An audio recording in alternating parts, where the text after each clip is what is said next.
Christian missionaries like Jews for Jesus claim that Jesus is the Jewish Messiah. Why has Judaism rejected this assertion for 2,000 years?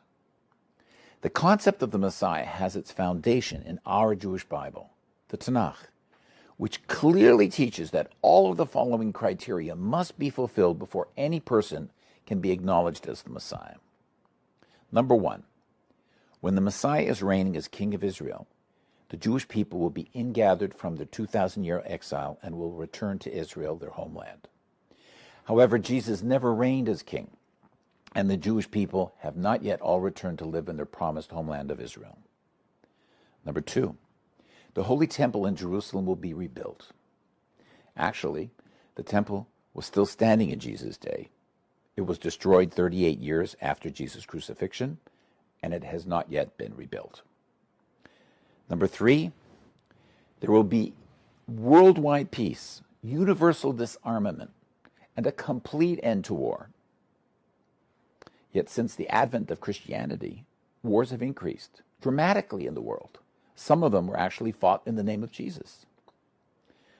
Number four, the Messiah will reign as king at a time when all the Jewish people will embrace the Torah and observe God's commandments. Sadly, today all Jews are not yet following all the commandments of the Torah. Number five, the Messiah will rule at a time when all the people of the world will come to acknowledge and serve the one true God of Abraham, Isaac, and Jacob. This as well has not yet taken place, and we await its fulfillment. And number six, the Messiah must be a member of the tribe of Judah and a direct descendant of King David and King Solomon.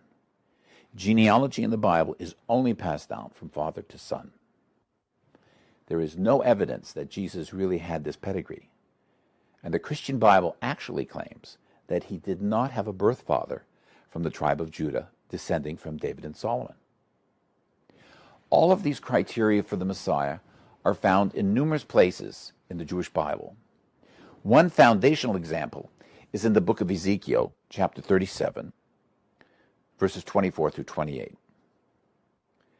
And my servant David will be king over them, and they will all have one shepherd, and they will walk in my ordinances and keep my statutes and observe them, and they shall live on the land that I gave to Jacob my servant, in which your fathers have lived.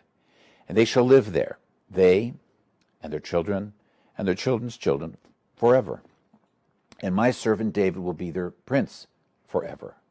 Moreover, I will make a covenant of peace with them. It will be an everlasting covenant, which I will give them. And I will multiply them, and set my sanctuary in their midst forever.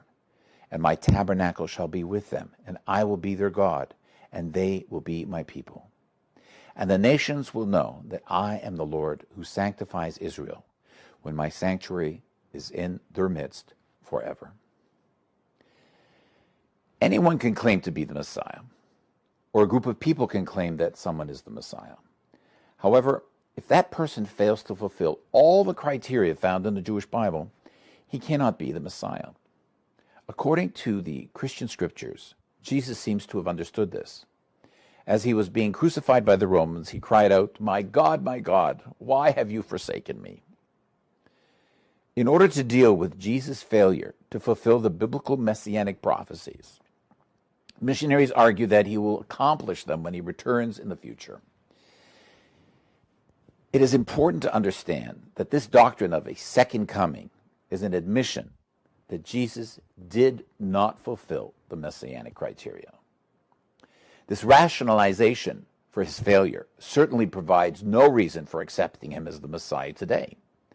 Furthermore, the Jewish Bible does not have a messianic installment plan where the Messiah comes, fails in his mission, and then returns thousands of years later to finally succeed. Missionaries will claim that because Jesus performed miracles, he must be the Messiah. However, we have no real evidence that Jesus actually performed any miracles. More significantly, even if Jesus did perform miracles, they would not prove he was the Messiah. Our Bible never says that we will be able to recognize the Messiah through the miracles that he will do. The Torah actually teaches that even false prophets can have the ability to perform supernatural miracles. As Jews, we prefer to wait for the real thing, according to God's promises and guidelines. The Jewish Bible provides a clear and consistent description of what the world would look like when the Messiah comes. And this clearly has not yet transpired. So, we still await the coming of the real Messiah. May he and a true utopian world come soon. To learn more about the Jewish Messiah, visit our website at www.jewsforjudaism.ca or our YouTube channel, Jews for Judaism Canada. Thank you very much. Shalom, and God bless.